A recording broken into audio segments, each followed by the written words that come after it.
And conspiring against change, would you say, or? Yeah.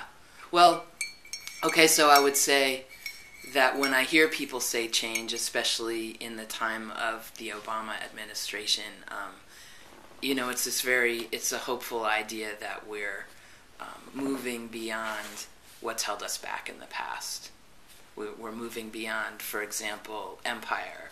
Like if you take Joanna Macy's work or David Corton's book, where it's like from empire to earth community, right? Like that whole, I want to have a bumper sticker that says from empire to earth community, because I feel like that just says that's the change, that's the turning, that's what we want to need, to see ourselves as an earth community and to stop trying to get ahead individually in isolated ways or as the elite cream slice of the economic top of our culture. But I feel like those things hold us, I feel like those traumas hold us back because many, many people who are perpetrated against then perpetrate.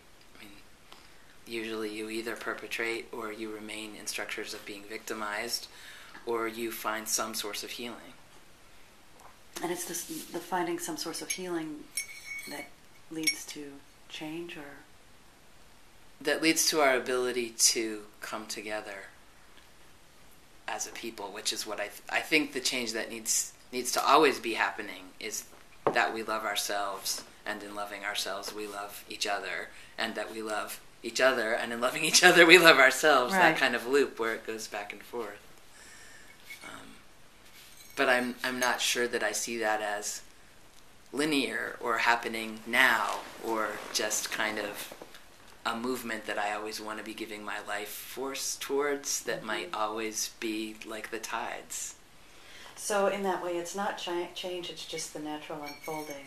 Yeah. It's just what is. And right. What is this natural unfolding that holds the negative stuff and the positive stuff. I want to just follow what you're saying. Well, in a way it's a natural unfolding, but I also think there's a way that if we weren't trying to create or amplify goodness, then what is would kind of be even worse. If we all let ourselves fall prey to like our, I don't want to set up, I was going to say our most primal desires, and then I was like, okay, I don't want to set up this thing like nature bad. I don't want to do this mind-body split of like primal is bad and brain thought out strategies are good.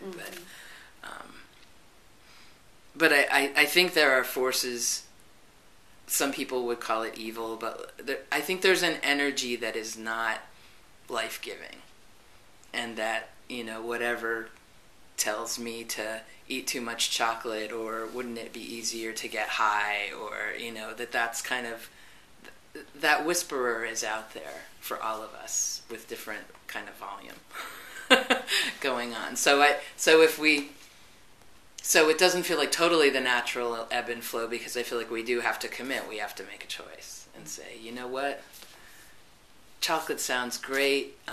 Being stoned does help me laugh and forget about, the things that are hard. And, what would be deeply fulfilling for me would be to help somebody see their divinity today, or to help feed somebody who's hungry, or to, even if I just make a millinano, bit of like movement towards all of us caring about each other a little more, providing for one another, or noticing how we're unconsciously racist, or just, isn't that really more satisfying than watching TV, which I still do more than I'd like to. So it does feel like there's a commitment, there's a turning in each one of us, and sometimes in each moment.